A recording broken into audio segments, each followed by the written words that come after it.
अगर कोई आलिम किसी सेठ के दरवाजे पर जाकर के जी हुजूरी करेगा तो उसके दिल से इल्म का नूर निकलेगा। जो आलिम बड़े बड़े अमीरजादों और सेठों की चापलूसी करेगा वो वक्त पड़ने पर हक बात नहीं बोल सकता। इसलिए अपने इन उलमा से कहूंगा, रिस्क देने वाला मेरा रब है, सेठों को खुश करने के बजाय रब को राजी कर लो तो इंशाअल्लाह तुम्हारी नस्लों से भूखमरी खत्म हो जाएगी। मैं तो चाहूंगा हजरात, जो आलिम अपने मदरसे के लिए सेठ के दरवाजे पर जाएगा तो ये दीन का काम है, फी सबीलिल्लाह है। मस्जिद के लिए जाएगा फी सबीलिल्लाह, लेकिन अपनी जाती मनफात के लिए जाएगा तो उसके दिल से इल्म का नूर निकलेगा, उसके दिल से इल्म के बरकत खत्म होंगे।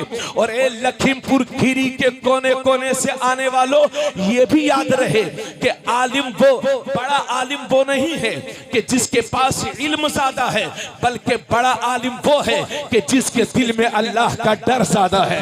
जो अल्लाह से जितना डरेगा उतना ही बड़ा वो आलिम है। हजरत गिरामी, एक मौके पर मेरे नबी ने इरशाद फरमाया था, अला इन्न शर्र शर्र शिरारुल उलमा व इन्न खैरल खैर खियारुल उलमा।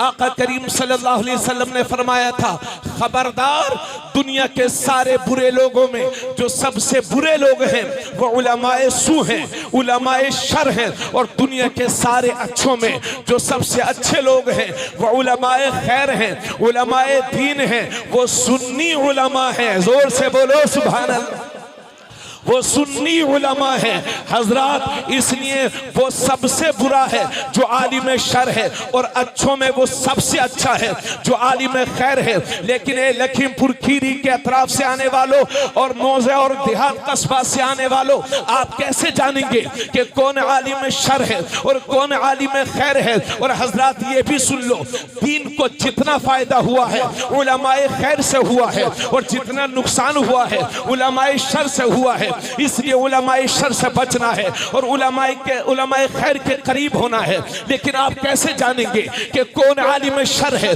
और कौन आलिम खैर है? तो कान खोल के सुन लो, जो मौलवी हमारे बच्चों को रसूलुल्लाह की मोहब्बत का, रसूलुल्लाह का वफादार बना दे वो आलिम खैर है, और जो मौलवी हमारे बच्चों को रसूलुल्लाह का गद्दार बना दे वो आलिम शर है। जो मौलवी हमारे बच्चों को मस्जिदों से दूर कर दे वो आलिम शर है, और जो हमारे बच्चों को मस्जिद का आदी बना दे वो आलिम खैर है। जो मौलवी हमारे बच्चों को तकलीद का मुखालिफ बना दे वो आलिम शर है, और जो हमारे बच्चों को तकलीद का आदी बना दे वो आलिम खैर है। और क्लियर जुमलों में सुन लो, जो मौलवी ये कहे कि रसूलुल्लाह को तो पीठ पीछे का इल्म नहीं है, रसूलुल्लाह की ताज़ीम ऐसे करो जैसे बड़े भाई की करते हैं, तो वो आलिम शर है। और जो दुनिया को ये बताए कि सरवर कहूँ के मालिक को मौला कहूँ तुझे, बागे खलील का गुले ज़ेबा कहूँ तुझे, तेरे तो बस ऐबे तनाही से हैं बरी, हैरा हूँ मेरे आका मैं क्या क्या कहूँ तुझे।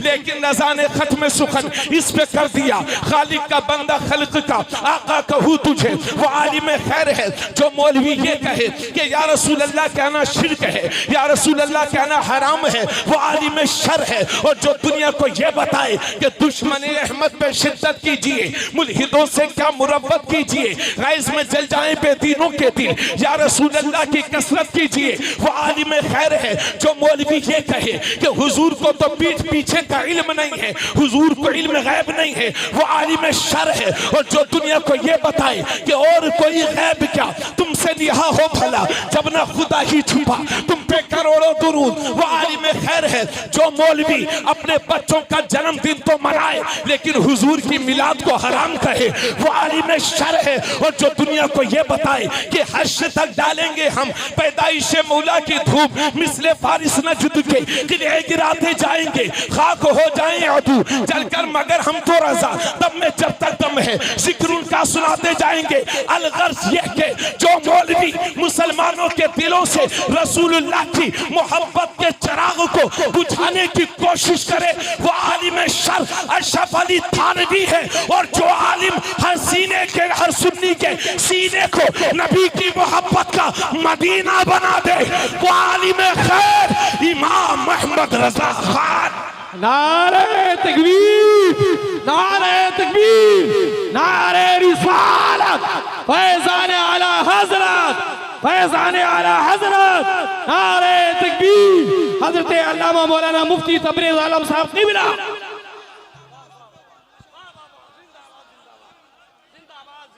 हमने बरेली वाले के दामन को इसलिए थामा है क्योंकि आज के दौर में इमाम अहमद रजा एक ब्रांड है, ब्रांड।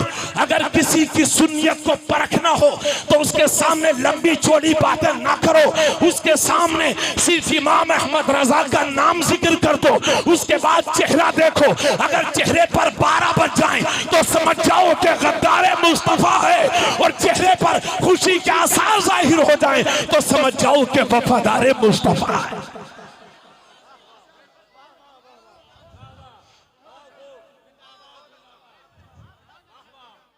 मेरे दोस्त कि मोहम्मद से वफा तूने,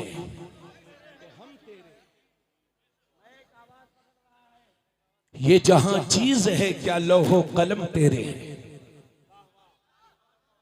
मोअज़्ज़ज़ सामीन, अब आइए चंद जरूरी बातें सुन लीजिए। एक जुमला है मगर इसको याद रखिए। मगर मुसलमानों, आज के दौर में जान से भी ज्यादा ईमान की हिफाजत कीजिए।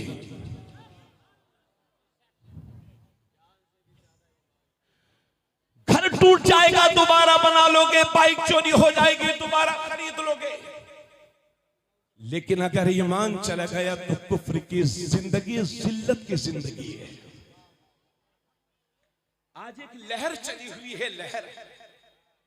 कभी ये गए कभी वो गए।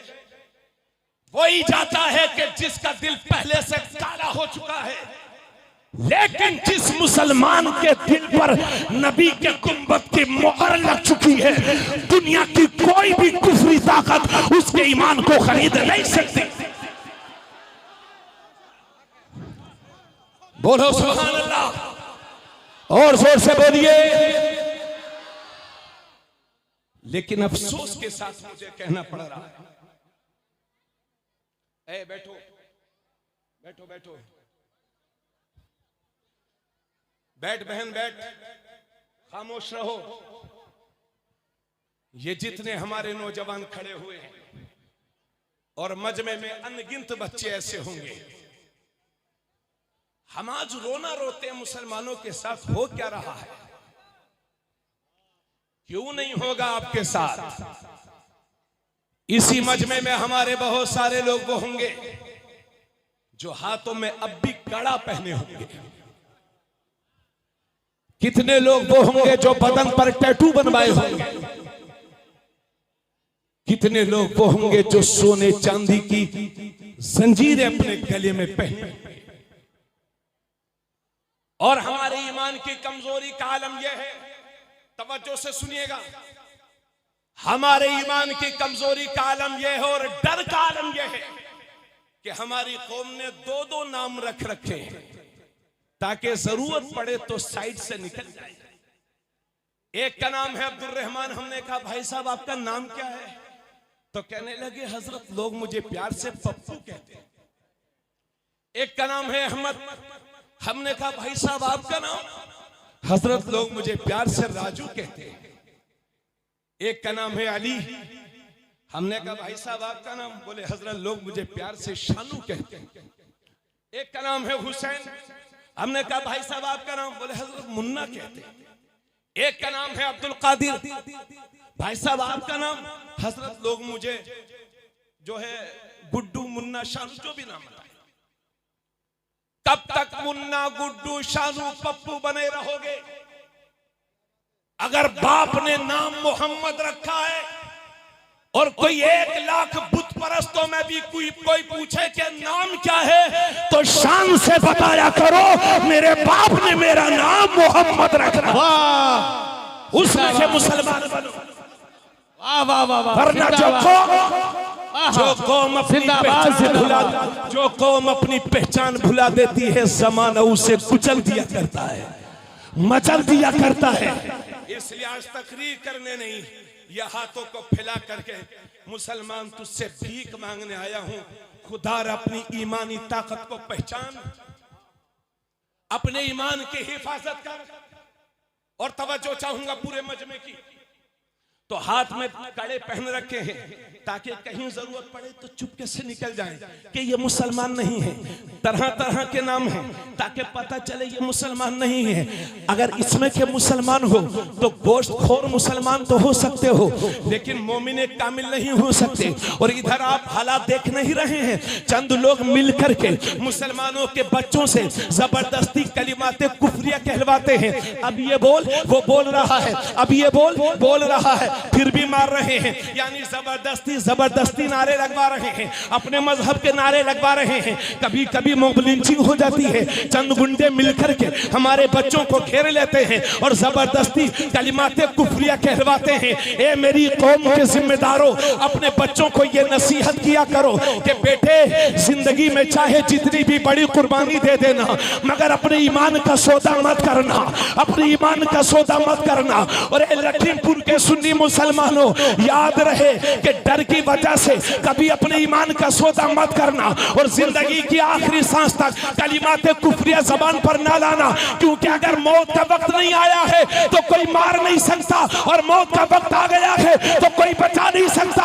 इसलिए जिंदगी की आखिरी सांस तक ला इलाहा इल्लल्लाह बोलते रहना, क्योंकि इसी हालत में अगर मर भी जाओगे तो शहीद कहलाओगे और बच जाओगे तो गाजी के।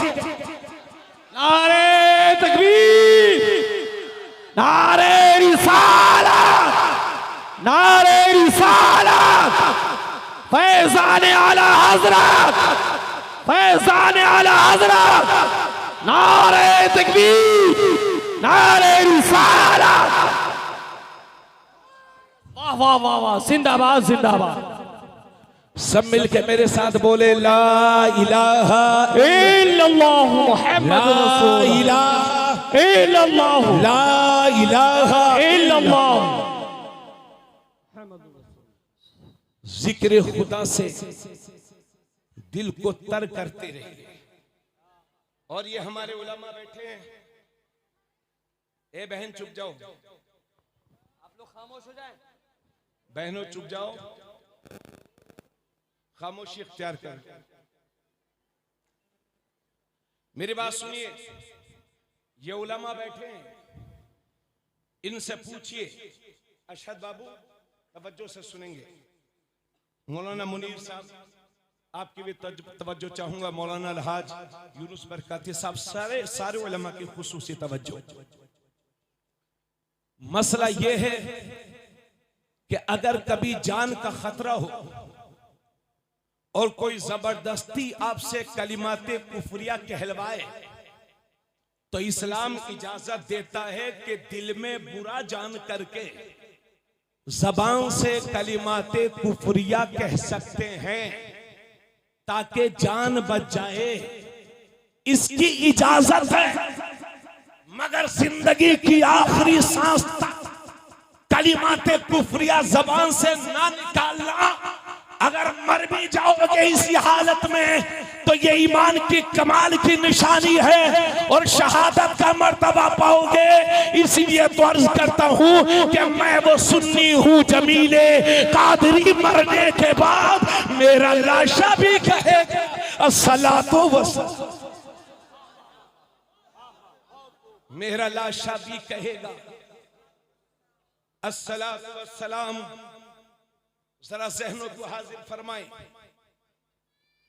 आज सबसे बड़ी जरूरत हमारी यह है कि हम जिंदगी के हर कदम पर इस्लाम की तर्जुमानी करें। बात समझ में आ रही है आप लोगों को? पीछे वाले भाई आप समझ रहे हैं मेरी बातें? माशाल्लाह मुफ्ती साहब ने पूरे इलाके को इकट्ठा कर दिया है। जहां 40 मुसलमान होते हैं उनमें एक अल्लाह का वली होता है। दुआएं कबूल होती हैं ऐसे मजमों में। और मैं तो कभी कभी कहा करता हूं कि मुझसे ज्यादा दीन की खिदमत आप कर सकते हैं, चूंकि हम तो मदरसे से चले मस्जिद पहुंचे, मस्जिद से अपने घर पहुंचे, अपने घर से अपनी गाड़ी में बैठे, मुसलमान के साथ बैठे, मुसलमानों के दरमियान पहुंच गए, मुसलमानों से मुसाफहा किया, मुसलमानों में तकरीर कर रहे हैं, मुसलमानों के साथ खाना खाएंगे, मुसलमानों के से मुसाफहा करके फिर मुसलमान के साथ फिर दूसरे मुसलमान में चले जाएंगे। तो हमारी उठक बैठक सिर्फ मुसलमानों तक है। जमाने में आप रहते हो, समाज में आप रहते हो, दुनिया के दूसरे धर्म के लोगों के साथ दुकानें आपकी हैं, बिजनेस में पार्टनरशिप आप करते हैं।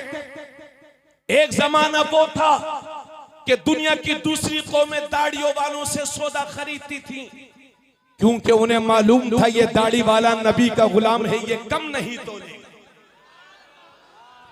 एक जमाना वो था कि लोग मुसलमानों के साथ बिजनेस में पार्टनरशिप करते थे, क्योंकि उन्हें मालूम था ये नबी का गुलाम है, मर जाएगा मगर फराड नहीं करेगा।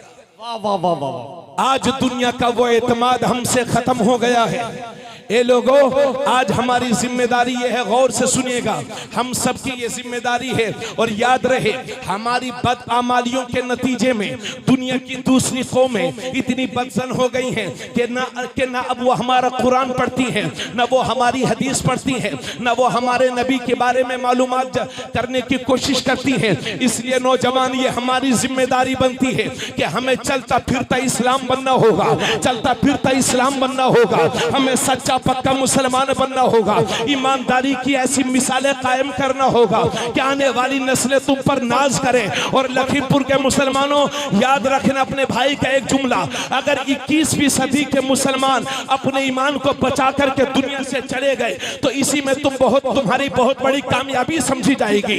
इसलिए पक्के सच्चे मुसलमान हो जाओ, ईमानदारी की मिसालें कायम कर दो, मस्जिद से सदाए अल्लाहु अकबर आ जाए, दुनिया के सारे काम छोड़ के मस्जिद का रास्ता इख्तियार कर लो, ताकि दुनिया को पता चल जाए कि इस्लाम में नमाज कितनी जरूरी है। जब शादी करो तो नबी की सुन्नत के मुताबिक करो, जब वादा करो तो उसे निभाओ, जब बोलो तो सच बोलो, जब चलो तो नबी की सुन्नत के मुताबिक, पियो तो नबी की सुन्नत के मुताबिक, सो तो नबी की सुन्नत के मुताबिक, जागो तो नबी की सुन्नत के मुताबिक, ताकि दुनिया ये कहने पर मजबूर हो जाए कि जब नबी का गुलाम ऐसा है तो इस गुलाम का इमाम कैसा होगा। वाह वाह वाह, जिंदाबाद जिंदाबाद, सुभान अल्लाह सुभान अल्लाह, माशाअल्लाह।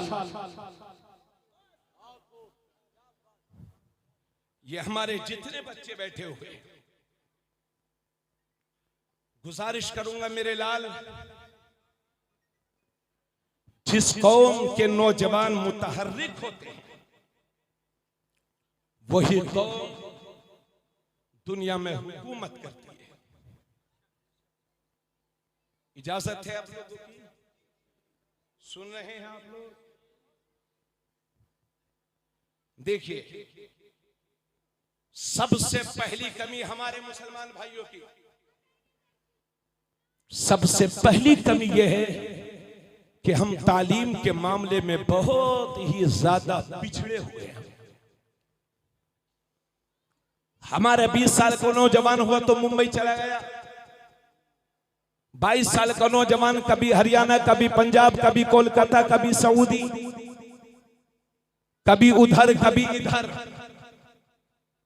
यानी पढ़ने लिखने की आदत ही हमने छोड़ दी है। सच्चर कमेटी की रिपोर्ट ये बताती है, 10 साल पहले की रिपोर्ट है मियां, ये कि मुसलमानों में 3 से 4% लोग पढ़े लिखे हैं और 96% लोग बेपढ़े लिखे हैं। जिस कौम में 3-4% लोग पढ़े लिखे होंगे और 96% लोग बेपढ़े लिखे होंगे, उस कौम का ये हश्र नहीं होगा तो और क्या होगा।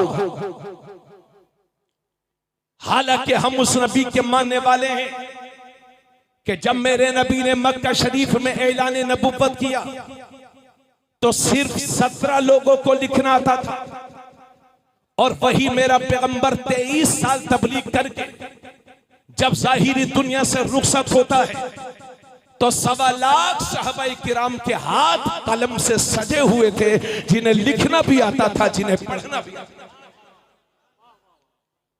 तवज्जो चाहूंगा, अल्लाह के नबी या किसी सहाबी ने कहा है, फरमाया है, उतलुबुल इल्म लौ कान बिस्सीन, इल्म हासिल करो अगरचे तुम्हें चाइना का सफर करना पड़े। तो क्या उस वक्त चाइना में बहुत बहुत बड़ी यूनिवर्सिटीज थी, कॉलेजेस थे, स्कूल थे? जी नहीं।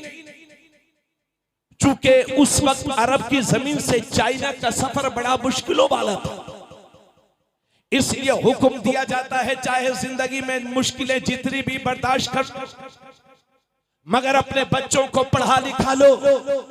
और लखीमपुर वालों, अपने भाई के 2 जुमले याद रखना, जमाने पर वही कौमें हुकूमतें करती हैं जिनके बच्चों के हाथ कलम और किताब से सजे होते हैं।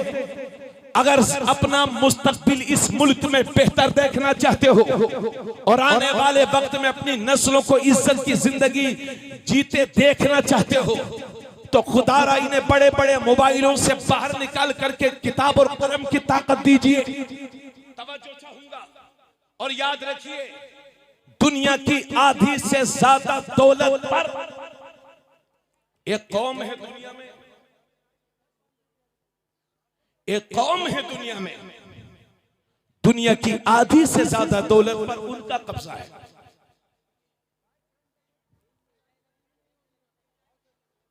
तवज्जो चाहूंगा, आप लोग सुनिए मेरी बात। ये खामोश होने वाली आवाज नहीं है जी, ये आवाजें बोलती रहेंगी कयामत तक, चिड़ियों की तरह चहचहाती रहेंगी। आपको सुनना हो तो सुनो, वरना जाओ। तवज्जो, हजरात गिरामी, आज दुनिया की आधी से ज्यादा दौलत उस कौम के पास है जो दुनिया में मुट्ठी भर है जी, मगर 99% उस कौम में पढ़े लिखे हैं। यही वजह है कि अमेरिका जैसा सुपर पावर मुल्क आज उस कौम के आगे घुटने टेके हुए हैं, चूंकि अमेरिका के बड़े बड़े ऑफिस में जो बड़े बड़े ऑफिसर्स और अधिकारी हैं वो उसी कौम से ताल्लुक रखते हैं। अमेरिका जैसा सुपर पावर उनके आगे इसलिए झुका हुआ है चूंकि ये उसकी मजबूरी है। यही वजह है कि जिस कौम को दुनिया को जालिम कहना चाहिए, लोग उसे मजलूम कह रहे हैं, और जो बेचारे मजलूम हैं दुनिया उन्हें जालिम कह रही है। समझने की कोशिश। इल्म की ताकत जिस कौम के पास होगी, सत्ता उसी की होगी, दौलत उसी की होगी, हुकूमत उसी की होगी, राज उसी का होगा। लेकिन याद रहे, और इस हवाले से यह भी सुन लीजिए, नबी ने फरमाया था इल्म हासिल करो अगरचे तुम्हें चाइना का सफर करना पड़े। मगर इस सिलसिले में भी हमारे मुसलमानों में 2 जमातें हैं, एक है अमीरों की जमात और एक है गरीबों की जमात। आज गरीब लोग तो अपने बच्चों को मदरसा भेजते हैं पढ़ने के लिए। ये अक्सर उलमा जितने यहां पर बैठे हैं, हुफ़ाज़ व कुर्रा अक्सर गरीब घरों से ताल्लुक रखते हैं जी। अल्लाह ने इल्म की बरकत से गरीबी को भी खत्म फरमाया होगा। और मुसलमानों की एक जमात वो है जो अपने बच्चों को स्कूल्स, कॉलेजेस और यूनिवर्सिटीज में पढ़ाती है। पढ़ाने वालों मुबारकबाद, सदबार मुबारकबाद। हमें पढ़ने और पढ़ाने वालों से चिढ़ नहीं है, हमें ना पढ़ने वालों और ना पढ़ने वालों से चिढ़ है। हमारा जिहाद जिहालत के खिलाफ है, इसलिए हम अपने उन बच्चों के मुखालिफ नहीं हैं जो यूनिवर्सिटीज, कॉलेजेस और यूनिवर्सिटीज में पढ़ते हैं। उनकी मेहनत को तबरेज आलम कादरी सलाम करेगा। लेकिन आज अमीरों से कहो कि अपने बच्चों को मदरसे में भेज दो, तो सेठ जी कहते हैं हजरत अगर मेरा बच्चा मदरसे में पढ़ेगा, मदरसे में चला जाएगा, तो मेरे रिश्तेदार मुझे ताना देंगे, मेरे रिश्तेदार मुझसे कहेंगे कि तूने कहां यतीमों में अपने बच्चे को भेज दिया है, कहां गरीबों में अपने बच्चों को भेज दिया है। अगर तेरा बच्चा आलिम बनेगा तो अपने बच्चों की परवरिश कैसे करेगा, बड़े बड़े स्कूलों में अपने बच्चों को कैसा पढ़ाएगा। इसलिए हम नहीं पढ़ाते, यानी रिश्तेदार ही ताना मारते हैं, इसलिए हम अपने बच्चों को मदरसे में नहीं भेजते। और हमारे इंग्लिश पढ़ने वाले, साइंस पढ़ने वाले, हिंदी पढ़ने वाले, दुनिया के मुख्तलिफ उलूम व फनून पढ़ने वाले हमारे ये स्कूल के तलबा भी ये समझते हैं कि ये उलमा हमारे उलमा इंग्लिश के मुखालिफ होते हैं, हिंदी के मुखालिफ होते हैं, जदीद टेक्नोलॉजी के मुखालिफ होते हैं, साइंस के मुखालिफ होते हैं। अल्लाह की कसम लेकर के मेरी कौम के जिम्मेदारों, तुम्हें भरोसा देना चाहता हूँ कि हमें हिंदी से कोई तकलीफ नहीं है, हमें इंग्लिश से कोई परेशानी नहीं है, हमें जदीद टेक्नोलॉजी से कोई चिढ़ नहीं है, क्योंकि हम घर बनाते हैं तो हमें इंजीनियर्स भी चाहिए, हम बीमार होते हैं तो हमें डॉक्टर्स भी चाहिए, हम दुनिया के दूसरे मुल्कों के सफर करते हैं तो हमें मुख्तलिफ सब्जेक्ट के मास्टर्स भी चाहिए। मगर हाँ, मैं ये चाहता हूँ कि मेरा इंजीनियर हो तो ऐसा हो कि दुनियावी इंजीनियर बाद में हो, रसूलुल्लाह का सच्चा गुलाम पहले हो। मैं ये चाहता हूँ कि मेरा डॉक्टर हो तो ऐसा हो कि तबीब जिस्मानी बाद में हो, तबीब रूहानी पहले हो। मैं ये चाहता हूँ कि मेरा मास्टर हो तो ऐसा हो कि दुनियावी किताब बाद में पढ़े, अल्लाह की किताब पहले पढ़े।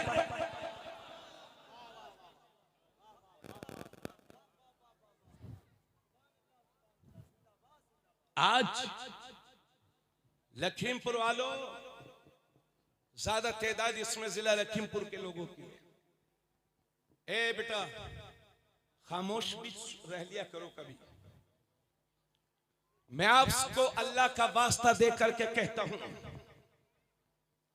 कि आपके जो मदरसे चल रहे हैं पूरे जिले में, अपनी हलाल कमाइयों से उन मदरसों की मदद कीजिए, क्योंकि अगर ये मदरसे बंद हो गए तो नमाज जनाजा पढ़ाने वाले तक नसीब नहीं होंगे।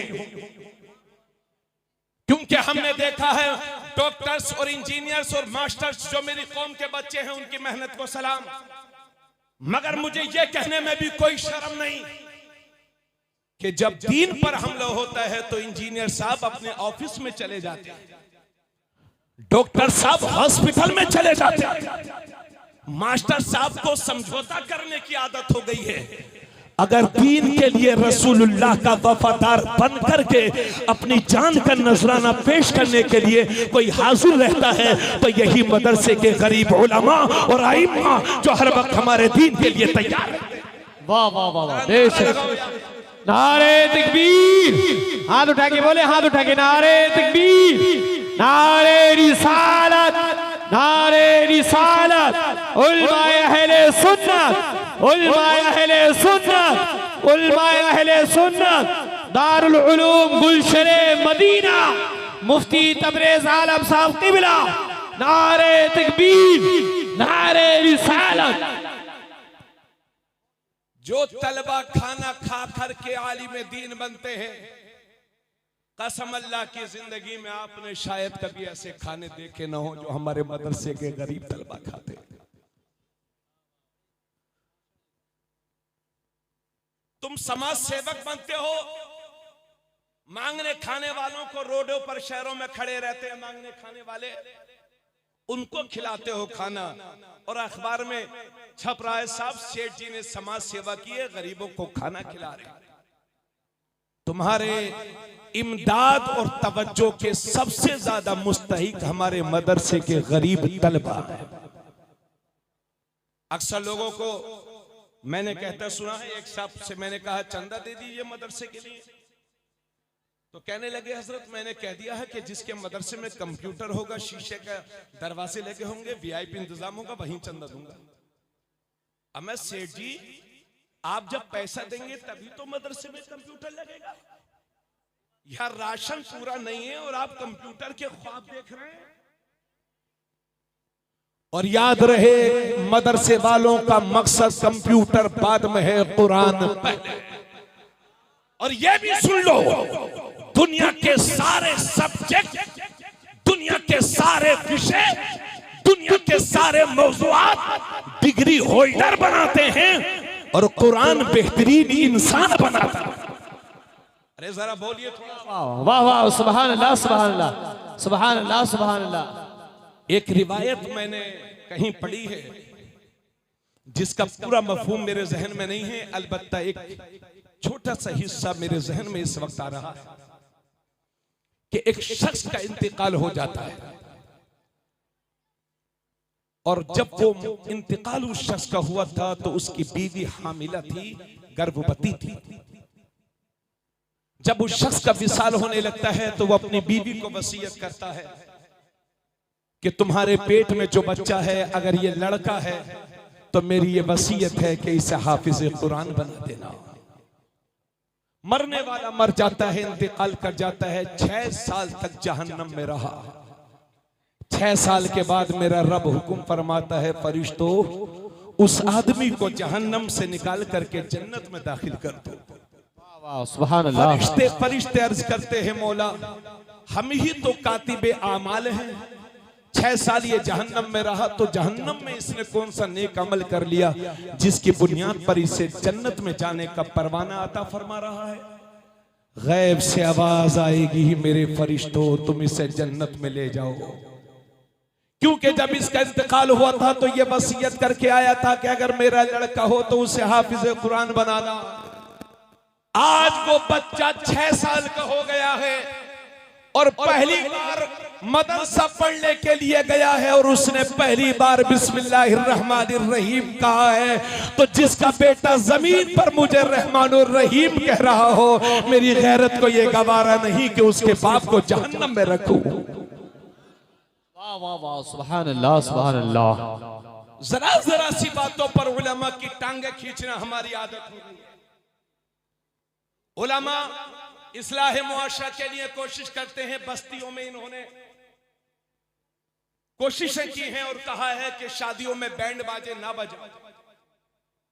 इन्होंने कोशिश की कि जिसके घर बैंड बाजा बजेगा उसका निकाह नहीं पढ़ा।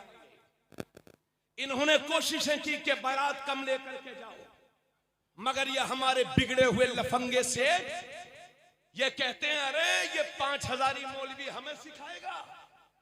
ऐसे मौलवी तो मेरी जेब में रखे रहते हैं।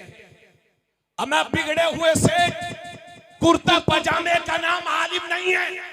कान खोल के सुन, तेरी आने वाली 7 नस्लें और पिछली 7 नस्लें मिल करके कुर्ता पजामा तो खरीद सकती हैं, मगर एक आलिम हक की जबान कभी खरीद नहीं सकती। नारे तकबीर, नारे तकबीर, नारे रिसालत, फैज़ान आला हज़रत, फैज़ान आला हज़रत, फैज़ान आला हज़रत, उलमाए अहले सुन्नत, उलमाए अहले सुन्नत, मुफ्ती तबरेज़ आलम साहब क़िबला, उस्तादुल उलमा हज़रत अल्लामा मुफ्ती महताबुल क़ादरी साहब क़िबला। नारे तकबीर, नारे रिसालत। अगर 5000 रुपये तनख्वाह आपको दी जाए, 7000 रुपये आपका घर चल पाएगा? बोलो बोलो, साफ साफ बोलो। नहीं चल पाएगा। इसी लखीमपुर में एक बार मैं सफर कर रहा था, मुझे नाम भी याद नहीं है, उनकी बेइज्जती नहीं है, आपको दर्दे दिल बता रहा हूं। मैंने उनसे पूछा हजरत क्या करते हैं आप? बोले इमामत करते हैं हजरत। मैंने कहा तनख्वाह कितनी है? तो बात को उन्होंने घुमा दिया। थोड़ी देर तक बात करते रहे। फिर मैंने पूछा हजरत तनख्वाह कितनी है आपकी? फिर बात को घुमाने फिराने लगे, इधर उधर की बात करने लगे। मैं समझ गया। मैंने कहा हजरत बताइए तो, मैं आपका मजा लेने के लिए नहीं बल्कि हकीकत हाल जानने के लिए पूछ रहा हूं। कहते हैं हजरत मेरी तनख्वाह, ये 1 साल पहले की बात है अभी, कह रहे थे हजरत मेरी तनख्वाह सिर्फ 3000 रुपये है। मैंने कहा कितने साल से हैं आप? बोले हजरत मुझे 6-7 बरस हो गए। मस्जिद में झाड़ू लगाएं, आपके लिए पानी गर्म करें, सफों की सफाई करें और नमाज भी पढ़ाएं, अपने घर बार को छोड़ें। और आप ही जब अपने कौम के उलमा की बेइज्जती करोगे तो फिर हमारा ये हाल नहीं होगा तो और क्या होगा? दूसरी कौमें अपने झूठों को उठाए उठाए फिर रही हैं और तुम अपने सच्चों को गिराने में लगे। अगर यही हाल रहा तो कौन पढ़ाएगा अपने बच्चों को इल्म दीन। इसलिए अगर हो सके तो अपने अइम्मा हजरात की तनख्वाह को बढ़ाइए, उनकी इज्जत कीजिए। तरावी का नजराना तय करना हराम, इंशाअल्लाह इस पर भी बोलूंगा, मगर अकल तो आपके पास भी है ना। अगर आपका बच्चा कह दे कि अब्बू जी मैं ईद के दिन कार लूंगा छोटी वाली, तो ये गिफ्ट दिलाने के लिए बरेली, पीलीभीत, लखीमपुर जा रहे हैं कि बच्चे को गिफ्ट दिलाना है, और इमाम साहब को 200 रुपए देना पड़ जाए तो जमीन व आसमान नजर आते हैं। अपने हाल पर रहम करो मुसलमानों। अगर इन उलमा की तौहीन करोगे, बेइज्जती करोगे तो दिल टूट जाएंगे। मुफ्ती मेहताबुल कादरी साहब अपने गांव बस्ती को छोड़ करके इस धरती पर हैं, और जो दीन का काम किया है इंशाअल्लाह वो सुबह क़यामत तक बाकी रहेगा। मैंने सुना था कि यहाँ पर मस्जिद में मीनार गिर गया था, शहादत हुई कुछ लोगों की, अल्लाह उन्हें जन्नतुल फिरदौस में आला मकाम अता फरमाए। हजरात बस में थोड़ी सी देर और आप हजरात से तकरीर किताब करूंगा। अपने उलमा की इज्जत करिए, पढ़िए लिखिए, शादियों को सस्ता करिए, और जो पैसा बचे उसको अपनी बच्चों की पढ़ाई पर खर्च कीजिए। अगर मैं मौजूदा शादियों की अगर तर्जुमानी करूं तो बहुत मुश्किल है, बहुत लंबे लंबे हालात खराब है। आइए आका की एक हदीस बता रहा हूं, उस पर हम सबको अमल करना इंशाअल्लाह। नबी फरमाते अअलिनु हाज़न निकाह वजअलूहु फिल मसाजिद। नबी फरमाते हैं निकाह जब भी करो तो ऐलान करके करो, और निकाह मस्जिदों में मुनाकिद किया करो। अरे बोलो भाई सुभान अल्लाह। अब बातें समझ में आ रही हैं आप लोगों को कि नहीं? नबी फरमाते हैं निकाह जब भी करो तो ऐलान करके करो, और निकाह मस्जिदों में मुनाकिद किया करो। क्यों? हालांकि ये जितने उलमा बैठे हैं, हुफ़ाज़ कुर्रा और आप और मैं खुद, शायद किसी का निकाह मस्जिद में हुआ हो, किसी का नहीं हुआ है। और अगर किसी का निकाह मस्जिद में हो जाए तो लोग पूछते हैं हजरत क्या लड़का बहुत गरीब था क्या? ये शरीयत से दूरी का नतीजा है। हालांकि मसला ये है कि अगर आप यहां निकाह करवाएंगे यहां भी हो जाएगा, आप होटल बुक करा के कराएंगे वहां भी हो जाएगा। शराइत पा लिए जाएं, आप जहां निकाह कराएं वहां हो जाएगा। लेकिन तुम्हारे नबी की रूह, मेरे नबी की रूह पुकार पुकार करके कहती है निकाह को मस्जिद में मुनाकिद करो, क्योंकि जब निकाह मस्जिद में होगा तो उसके 3 फायदे। सबसे बड़ा फायदा यह है कि अक्सर लोगों का निकाह जिंदगी में एक बार होता है, बार बार नहीं। तो नबी फरमाते हैं इस निकाह को मस्जिद में मुनाकिद करो, क्योंकि जब तुम्हारा निकाह मस्जिद में होगा तो कोई नापाक शामिल नहीं होगा, सिर्फ पाक लोग शामिल होंगे। वाह वाह वाह वाह वाह, सुभान अल्लाह सुभान। और दूसरी बात यह है कि निकाह के बाद जो हजारों रुपयों के पटाखे फूटते हैं वो नहीं फूटेंगे। और तीसरी बात यह है कि निकाह के बाद जब आलिम दीन, काजी इस्लाम या हाफिज कुरान या इमाम मोहतरम जब दुआ करते हैं तो हदीस में लिखा है कि मस्जिद में जब मुसलमान दुआ करते हैं तो अल्लाह के फरिश्ते भी साथ में आमीन कहा करते हैं। बेशक आपका निकाह मस्जिद में होगा तो फरिश्ते आमीन कहेंगे, इंशाअल्लाह औलाद भी कसरत के साथ होगी और नेक होगी। बस एक जिम्मेदारी याद रखो, हम दो हमारा दो का पूरा मत बनाओ। अब तो साहब मुसलमानों में भी थोड़े पढ़ लिख गए, हजरत बच्चे 2 ही अच्छे। आपके नबी ने तो नहीं फरमाया था बच्चे 2 ही अच्छे। आपने अंग्रेज का कलमा पढ़ा है या नबी का कलमा पढ़ा? और हाँ जी, नबी का कलमा ही होता है, बाकी कोई कलमा ही नहीं है। तो नबी का कलमा पड़ा है ना। लोग कहते हैं हम दो, हमारे दो बच्चे दो ही अच्छे, और उनकी रिसर्च करो उनके बारे में तो उनका घर, उनके घर में खुद उनका नंबर 5वां है। अगर इस स्कीम पर वो उनके अब्बा अम्मा अमल करते तो धरती पर वो विराजमान ही नहीं होते। जी। और क्या एक लड़का होता है तो ज्यादा मालदार होता है? जी नहीं। हमने ऐसा देखा है कि 7 लड़के और 7 लखपति, और कहीं एक ही है, वो भी बेचारा दूसरों के दानों का मोहताज। बेशक बेशक। अल्लाह फरमाता है वला तक़तुलू औलादकुम खश्यत इमलाक नहनु नरज़ुकुकुम व इय्याहुम। अपनी औलाद को मुफलिसी के डर से कत्ल न करो, इसलिए कि हम तुम्हें भी रिस्क देंगे, उन्हें भी रिस्क देंगे। वाह वाह वाह वाह, सुभान अल्लाह सुभान अल्लाह। दुनिया पे भरोसा न करो, तुम्हारे पास दुनिया की सबसे बेहतरीन मजहबी रहनुमा है। मेरे आका से ज्यादा अजमत वाली कोई हस्ती इस दुनिया में है? फिर छोड़ करके किधर जा रहे हैं? क्यों अंग्रेजों की पैरवी, कुफ्फार और मुश्रिकीन की पैरवी करने में लगे हुए? इसलिए लोगों अपने सिस्टम को बदलो। और नमाज पर उम्मीद है कि मुफ्ती साहब बड़ी अच्छी तकरीर करते होंगे। नमाज पंजगाना को अपनी जिंदगी में ऐसे ही शामिल कर लो जैसे एक वक्त नाश्ता और दोपहर का खाना, शाम का खाना जैसे आप खाते हैं, चाहे कोई कहे या न कहे, लेकिन आपको याद आ ही जाता है। इसी तरह से नमाज को अपनी जिंदगियों में शामिल कर लो। बात समझ में आ रही है आप हजरात को? चलिए, तो शादियों को सस्ता करो। और एक हदीस जहन में और आ रही है, आका फरमाते हैं इन्ना आज़मन निकाह बरकतन ऐसरुहु मूना। नबी फरमाते हैं बेशक सबसे ज्यादा बरकत वाली शादी वो है जो कम से कम खर्च में मुनक़िद हो जाए। जोर से बोलिए।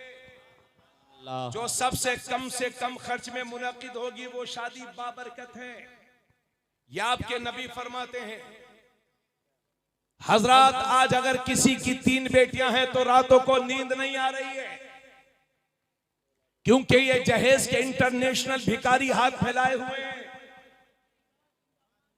अरे भाई, ससुराल के बजाय मस्जिद में हाथ फैला लो, कटोरा जल्दी भर जाएगा। और खुदा का वास्ता दे करके कहता हूं कि जिन हाथों को ससुराल के आगे फैलाते हो, रात में उठ करके रो करके खुदा के हुजूर फैला दो तो मेरा रब इतना देगा कि तुम्हारी नस्लों से गरीबी का खात्मा हो जाए। वाह वाह वाह वाह, सुभान अल्लाह सुभान अल्लाह। नारे तकबीर, नारे रिसालत, नारे रिसालत। फैज़ाने आला हजरत ख्वाजा का हिंदुस्तान, ख्वाजा का हिंदुस्तान। नारे तकबीर। रोटियां सूखी खा लो, सस्ते घरों में रह लो, कपड़े पुराने पहन लो, लेकिन याद रहे तुम्हारे बच्चे जाहिल ना रहने पाए, इसका ख्याल रखिए। इसका आपको ख्याल रखना होगा। और नौकरियों के लिए मत पढ़ाइए। इल्म नौकर बनने के लिए नहीं हासिल किया जाता, इल्म शहंशाह बनने के लिए हासिल किया जाता है। आप अपने हाल सुधारें, इंशाअल्लाह हालात अच्छे होंगे। और मैं कभी कभी कहा करता हूं, मुफ्ती साहब आपके हवाले से ये जुमला बड़ी संजीदगी से कह रहा हूं। अल्लाह फरमाता है वअंतुमुल आलौना इन कुंतुम मोमिनीन, तुम ही बुलंद रहोगे, तुम्हारा ही सिक्का चलेगा, हुकूमत तुम्हारी होगी, इज्जत तुम्हारी होगी। शर्त यह है कि मोमिन कामिल तो हो जाओ, रसूलुल्लाह के वफादार तो हो जाओ, रसूलुल्लाह के वफादार तो हो जाओ। मत घबराओ, ये बादल है बादल, इंशाअल्लाह छट जाएंगे।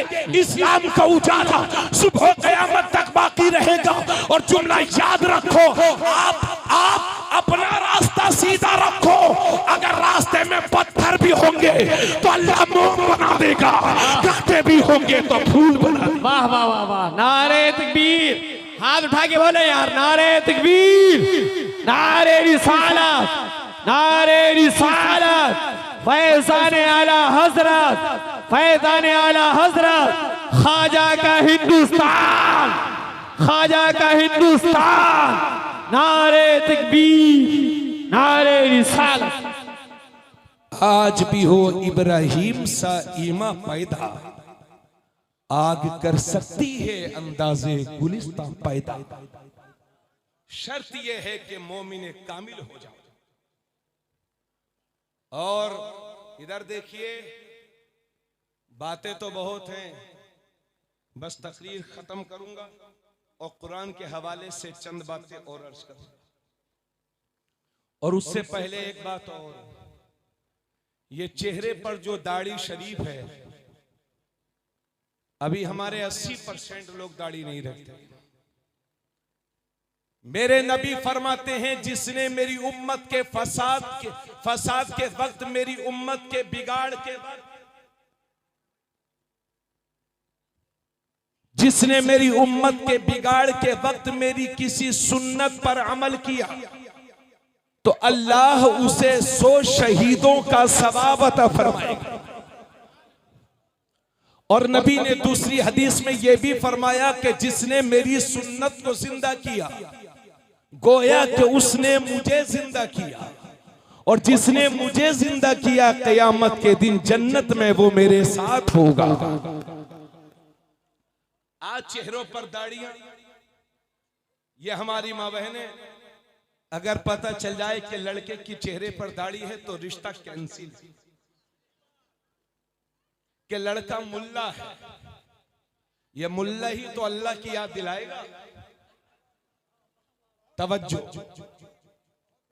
तवज्जो चाहो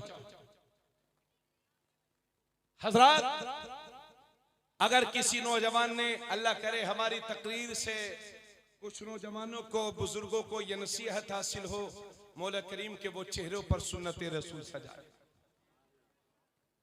अगर किसी नौजवान ने दाढ़ी रख ली तो उसकी माँ कहती है, अरे बेटे तूने दाढ़ी क्यों रख ली, अभी तेरी उम्र थोड़ी हुई है। बीवी कुछ कहती है तो मियाँ है डांट डबट कर बात खत्म हो जाती है। पड़ोसी कहते हैं, ओफो मुल्ला बन रहा है, लग रहा किसी मजार की गद्दी पर बैठेगा। रिश्तेदार कहते, रिश्तेदार ओहो दाढ़ी रख ली है, लग रहा कोई मदरसे का घोटाला करेगा। जब आप खुद ही अपने नबी की सुन्नत का मजाक उड़ाओगे तो जलील नहीं होगे तो और क्या होगा।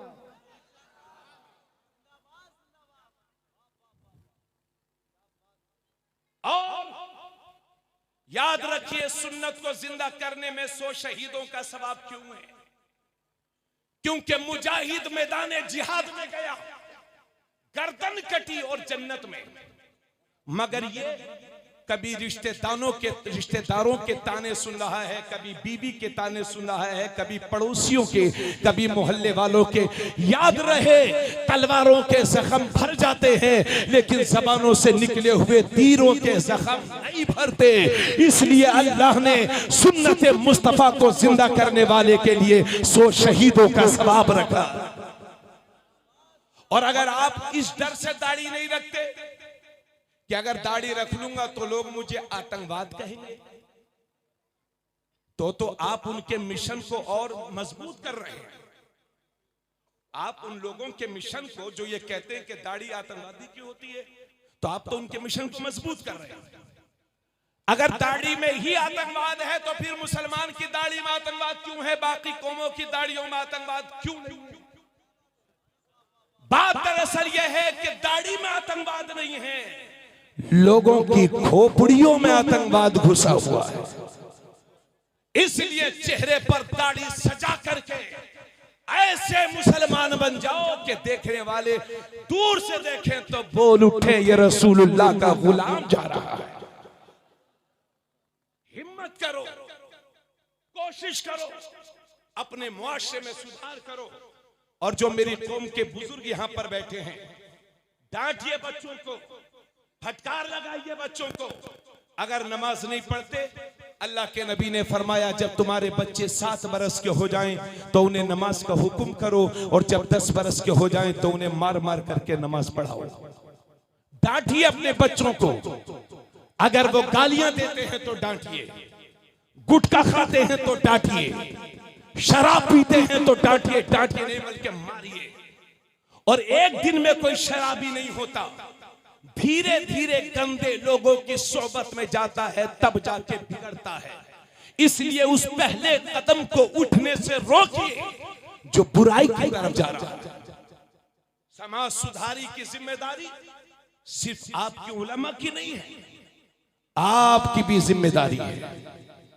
इधर देखिए, सब लोग अपने उलमा की इज्जत करिए, ख्याल रखिए, एहतराम कीजिए और उनके फरमान पर अमल भी कीजिए। और लखीमपुर के अमीरों से कहूंगा कि चाहे मदरसे वाले आपसे सवाल करें या ना करें, चंदा लेने आए या ना आए, लेकिन अगर अल्लाह ने आपको देने के लायक बनाया है तो खुद जाकर के मदरसों में दीजिए। इसलिए कि मदरसे किसी के खैरात से नहीं चलते, रसूलुल्लाह की वफादारों की इमदाद से चला करते हैं। आपकी जिम्मेदारी है, अगर ये मदरसे हिंदुस्तान के मुसलमानों, ये मदरसे हमारी रीढ़ की हड्डी की तरह है, अगर ये कमजोर हो गए तो हिंदुस्तान में मुसलमान कमजोर हो जाएगा। इसलिए कमजोर होने से बचना चाहते हो तो अपने इन मदरसों को मजबूत करो। आखिरी हजरत, 3 बच्चे हाफिज कुरान हो रहे हैं, बोलो सुभान अल्लाह। 8 बच्चे आलिम दीन होकर के फारिग हो रहे हैं और कौम की 6 बेटियां आलिमा बन करके फारिग हो रही हैं। सुभान अल्लाह। कुल 17 तलबा और तालिबात दारुल उलूम गुलशन मोहम्मदी उम्मत के हवाले कर रहा है। इन सब के लिए दुआ भी कीजिए। और साथ ही साथ एक बात और यहां पर बहुत जरूरी अर्ज करने जा रहा हूं। पिछले 2 साल से अपने मुल्क के अलावा भी बाहर की दुनिया में कुरान के नुस्खों को जलाया गया, नजरे आतिश किया गया, और इस तरह की हरकतें हर 6 महीने, 8 महीने, 10 महीने में होती रहती है। वो लखनऊ वाला कुरान की 26 आयतों को बदलने चला था। ये कुरान का ही मौजज़ा है कि कुरान ने उसे बदल दिया है। दुनिया की कोई ताकत सुबह क़यामत तक कुरान का एक हर्फ नहीं बदल सकती है। कौले मोहम्मद, कौले खुदा, फरमान न बदला जाएगा, बदलेगा जमाना लाख मगर कुरान न बदला जाएगा। किसी माई के लाल में हिम्मत नहीं है कुरान को कोई बदल सके। इसकी टेंशन आपको नहीं लेना। कुरान को कोई बदलेगा इसकी टेंशन आपको नहीं लेना है। कुरान की हिफाजत करने वाला तो मेरा रब है। अलबत्ता अपने उलमा से कहूंगा कि ये जो कुरान जलाए गए हैं दुनिया में, आपने बदले में क्या किया? अगर मैं आपसे पूछूं कि आप कुरान के लिए क्या कर सकते हैं, तो आप कहेंगे चलिए हजरत धरना देते हैं, हम जान दे सकते हैं। जज्बात बहुत अच्छे हैं, यकीनन काबिल मुबारकबाद। अगर कुरान को जान के नजराने की जरूरत पड़ेगी तो तबरेज आलम कादरी की जान सबसे पहले हाजिर है। मगर याद रहे, कुरान आपकी जान लेने के लिए नहीं आया है, बल्कि कुरान इंसान की जान बचाने के लिए आया है। बेशक बेशक। अगर मैं आपसे कहूं कि कुरान को नजर आतिश किया गया है, आप बदले में क्या करेंगे? तो आप कहेंगे चलिए हजरत धरना देते हैं, एहतिजाज करते हैं। तो मेरा मशवरा आपसे यह है कि बगैर अपने उलमा के मशवरे के कभी एहतिजाज मत करिएगा, धरना मत दीजिएगा, क्योंकि हम धरनों के नतीजे देख रहे हैं। हम अपने ही हक मांगने के लिए आगे बढ़ते हैं और नतीजे में हमारी ही सीनों को गोलियों से छलनी किया जाता है। इसलिए धरना नहीं देंगे। मुसलमानों, अगला कदम हमारा यह होना चाहिए, आज के जलसे से ऐलान करता हूं कि कुरान के खिलाफ अगर कोई एक जबान खुले तो उसके बदले में 100 जबानें कुरान पढ़ने वाली तैयार कर दो। सुभान अल्लाह, सुभान अल्लाह। खुले 100 हाफिज कुरान तैयार कर दो, इंशाल्लाह दुश्मनों का खात्मा हो जाएगा। बेशक बेशक बेशक। चलिए सब लोग मुझे बताइए, सब लोग कुरान के लिए जान दे सकते हैं? यार कुछ बूढ़े लोग नीचे हाथ रखे हुए हैं। चलिए सब लोग जान दे सकते हैं ना? हाथों को रखिए उठा करके इसी तरह से। अब मैं आपसे पूछना चाहता हूं लखीमपुर वालों, कि आप कुरान के लिए जान तो देने के लिए तैयार हैं, लेकिन पढ़ने के लिए तैयार क्यों नहीं है? वाह वाह वाह वाह वाह। हज़रत रखिए हाथ इसी मजमे में, इस चुपिए बिल्कुल इसी मजमे में अगर मैं पूछूं कि कितने लोगों को कुरान पढ़ना आता है, तो मैं ये गलती नहीं करूंगा, क्योंकि कुछ जलसों में मैंने पूछा कि कितने लोगों को कुरान आता है, तो बस इतने कम हाथ उठे कि मैं देख करके शर्मिंदा हो गया, इसलिए आज मैं हाथ नहीं उठाऊंगा। लेकिन मेरा गुमान यह है कि इस मजमे में पूछूं कि कितने लोगों को कुरान आता है, तो 30% वो होंगे जो कहेंगे हाँ हजरत हम कुरान पढ़ना जानते हैं, और 30% वो होंगे जो कहेंगे हजरत हमें बिल्कुल नहीं आता, और 40% वो होंगे जो कहेंगे हाँ हजरत जानते तो हैं लेकिन कच्चा कच्चा, यानी जिंदगी पक गई मगर कुछ कच्चा रह गया। तो कुरान किस बात के मुसलमान हो अगर 70 साल की जिंदगी में कुरान न पढ़ सके? तो क्या खाक जानकर नजराना दे दोगे कुरान के लिए? जो कौम कुरान को पढ़ने के लिए तैयार नहीं, उससे जान के नजराने की उम्मीद हम क्या करेंगे? किस बात के मुसलमान हैं आप? कुरान पढ़ो इसलिए कि कुरान मुसलमानों की शान है, मुसलमानों की आन है, मुसलमानों की जान बा। और इस बात का मुझे यकीन है कि अक्सर लोगों की यही हालत होगी, मगर इस बात का भी यकीन है कि इस मजमे में कोई बच्चा ऐसा नहीं होगा कि जिसको सूरे कुल हुवल्लाह शरीफ याद ना हो। कुरान की छोटी सी सूरे है कुल हुवल्लाह शरीफ, नाम है उसका सूरे इखलास। आज तर्जमे के साथ सुन लो। अल्लाह फरमाता है कुल हुवल्लाहु अहद अल्लाहुस समद लम यलिद वलम यूलद वलम यकुल लहू कुफुवन अहद। अल्लाह फरमाता है ए महबूब आप कह दो अल्लाहु अहद, अल्लाह एक है, अल्लाहु समद, अल्लाह बेनियाज है, लम यलिद वलम यूलद, न वो किसी से पैदा न उससे कोई पैदा, वलम यकुल लहू कुफुवन अहद, और अल्लाह के बराबर कोई नहीं, अल्लाह के मिसल कोई नहीं, अल्लाह के मुकाबिल कोई नहीं। एक बार मेरे नबी तशरीफ फरमा है, साथ में एक सहाबी है हजरत अबू हुरैरा वहीं खड़े हुए हैं। इतने में एक सहाबी हाथ बांध के पढ़ते हैं कुल हुवल्लाहु अहद अल्लाहु समद लम यलिद वलम यूलद वलम यकुल लहू कुफुवन अहद। जब मेरे नबी ने सुना तो फरमाया वजबत वजबत वजबत, वाजिब हो गई वाजिब हो गई वाजिब हो गई। तो हजरत अबू हुरैरा अर्ज करते हैं या रसूल अल्लाह मा वजबत, या रसूल अल्लाह क्या वाजिब हो गई? नबी ने फरमाया जिसने कुल हुवल्लाह पढ़ा उसके लिए जन्नत वाजिब हो गई। है सुभान अल्लाह सुभान अल्लाह सुभान अल्लाह सुभान अल्लाह, माशाअल्लाह, जिंदाबाद जिंदाबाद जिंदाबाद जिंदाबाद जिंदाबाद जिंदाबाद। और नबी ने यह भी फरमाया, सुन मेरी बहन, कि मुसलमानों मफहूम है ये बुखारी शरीफ की हदीस है कि जब रात को सोया करो तो तिहाई कुरान पढ़ के सोया करो। तवज्जो चाहूंगा कितना? जब रात को सोया करो मेरी बहन तो तिहाई कुरान पढ़ के सोया करो। कितना होता है तिहाई कुरान? कुरान में 30 पारे हैं, 10 20 30। तिहाई कुरान का मतलब हो गया 10 पारे। अब कोई सोते वक्त इतनी जल्दी 10 पारे कैसे पढ़ सकता है? ये 3 हाफिज फारिग हो रहे हैं और दर्जनों हुफाज हमारे पास यहाँ मौजूद हैं।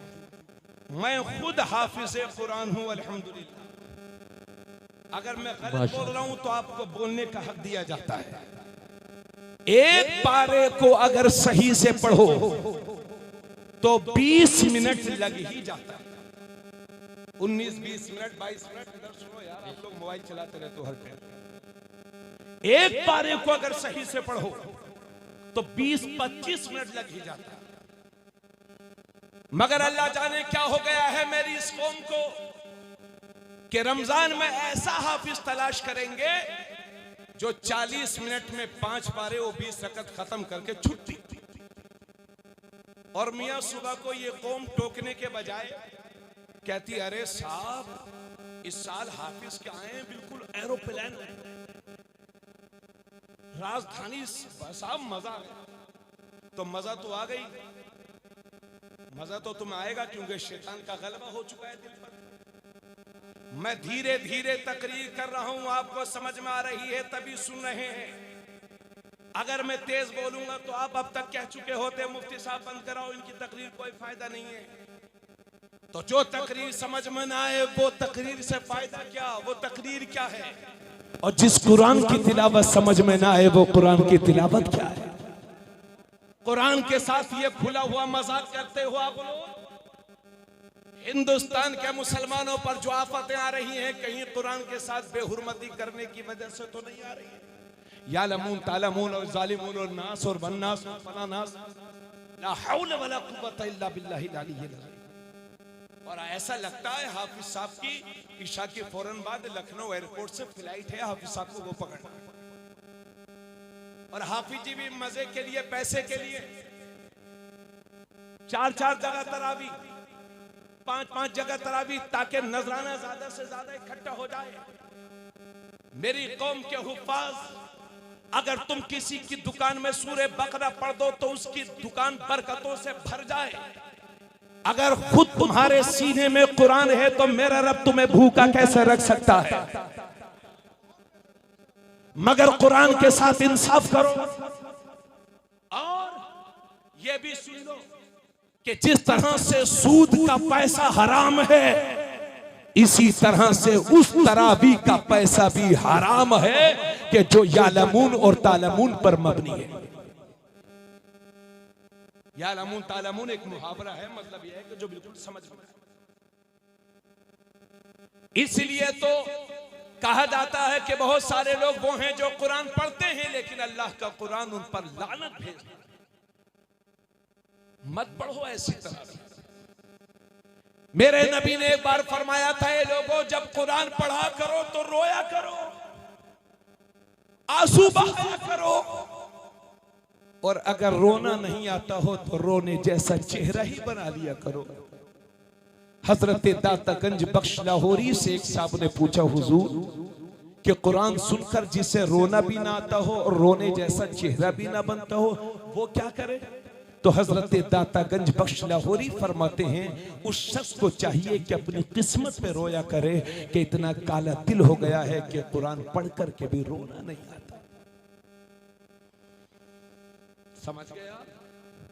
खुद मेरे नबी, इजाजत है तो मेरा दिल कर रहा बड़ी संजीदगी के साथ सुनो। खुद मेरे नबी कुरान पढ़ कर के रोए थे और ये हदीस में है बाज़ाब्ता। हजरत अब्दुल्ला बिन मसूद से एक दिन मेरे नबी ने फरमाया, अब्दुल्ला बिन मसूद मुझे कुरान पढ़कर सुनाओ। तो हजरत अर्ज करते हैं, या रसूल अल्लाह कुरान तो आप ही पर नाजिल हुआ है, मैं क्या पढ़ करके सुनाऊं आपको। आका फरमाते हैं, मुझे ये पसंद है कि किसी और से पढ़वा करके सुनो। आका का इरशाद हुआ, हजरत अब्दुल्ला इब्ने मसूद ने पढ़ना शुरू किया और जब सूरे निसा की इस आयत पर पहुंचे, फकैफ़ इज़ा जीना मिन कुल्ली उम्मतिन बिशहीदिन व जीना बिका अला हाउलाई शहीदा, कैसी होगी वो मंजर, कैसी होगी वो हालत कि जब हम हर उम्मत में से एक गवाह चुनेंगे और उन सारे गवाहों पर आपको निगहबान बनाएंगे। जब इस आयत पर पहुंचे तो अल्लाह के नबी ने इशारे से फरमाया, बस रहने दो। अब्दुल्ला इब्ने मसूद कहते हैं कि जब मैंने हुजूर के चेहरे को देखा तो आका के चेहरे से आंसू निकल रहे थे, आंखों से आंसू निकल रहे थे, चेहरा आंसुओं से तर था। बुजुर्गों ने कहा है कि जिसका दिल करे कि खुदा से बातें करे उसे चाहिए कि कुरान खोल करके बैठ जाया करे। कुरान पढ़ रहा है गोया कि खुदा से बातें कर रहा है। रोया करो दोस्तों, पढ़ा करो कुरान, बहुत ज्यादा फजीलत और अजमत है। वक्त हो गया वरना मैं तफसील से रोशनी डालता। अफसोस के साथ जिन घरों से सुबह सुबह कुरान की तिलावत की आवाज आती थी, आज उन घरों से सुबह सुबह गालियों और गानों की आवाज आती है। जिन घरों में रात में कुरान करीम की तिलावत होती थी, रात के 2-2 बजे तक सीरियल देखे जाते हैं। कहां से आएगी तुम्हारे घरों में बरकतें? बरकतों की उम्मीद करते हो और 50 साल का बूढ़ा बैल। नारे तकबीर, नारे रिसालत, नारे रिसालत। हजरत अल्लामा मौलाना मुफ्ती शकील अहमद साहब क़िबला, हजरत अल्लामा मौलाना शकील अहमद साहब क़िबला, नारे तकबीर, नारे रिसालत। माशाल्लाह, सुभान अल्लाह। खतीब हिंदुस्तान हजरत अल्लामा मौलाना मुफ्ती शकील अहमद साहब की आमद हो गई। आप लोग तशरीफ रखें, बैठ जाइए, बैठ जाइए, बैठ जाइए, तशरीफ रखें।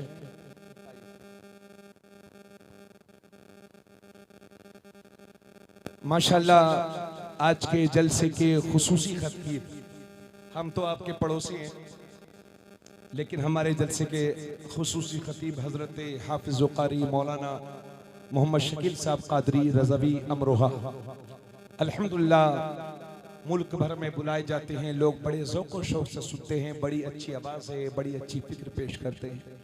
मौला ताला सेहत से नवाजे, इल्म और उम्र में बरकतें अता फरमाए, बुरी नज़र वालों की बुरी नज़रों से आपकी और तमाम उलमाए किराम की हिफाजत फरमाए। आखिरी बात, तवज्जो। इसलिए लोगों, कुरान पढ़ा करो तो रोया करो। और आप लोगों से कहूंगा कि अगर आपके यहाँ कोई हाफिज साहब तशरीफ लाएं तरावी पढ़ाने और यही यालमून तालमून करें, तो आप रोक दीजिए। कहिए हाफिज साहब हमें कहीं जल्दी नहीं जाना है, आप आराम से तरावी ऐसी पढ़ाइए जिससे हमें लगे कि हम कुरान सुन रहे हैं। अगर आप इस तरह का रवैया नहीं अपनाएंगे तो बजाय नेक अमाल के आपके नामा अमाल में भी गुनाह लिखे जाएंगे। जी, तो मेरे नबी ने इरशाद फरमाया, ए लोगों, जब सोया करो तो तिहाई कुरान पढ़ के सोया करो। तिहाई कुरान का मतलब 10 पारे। अगर 10 पारों को सही से पढ़ा जाए तो 2.5 से 3 घंटे लग ही जाते हैं। अल्हम्दुलिल्लाह, मैं खुद हाफिज़ कुरान हूं। अब मुझे बताओ, कोई सोते वक्त इतनी जल्दी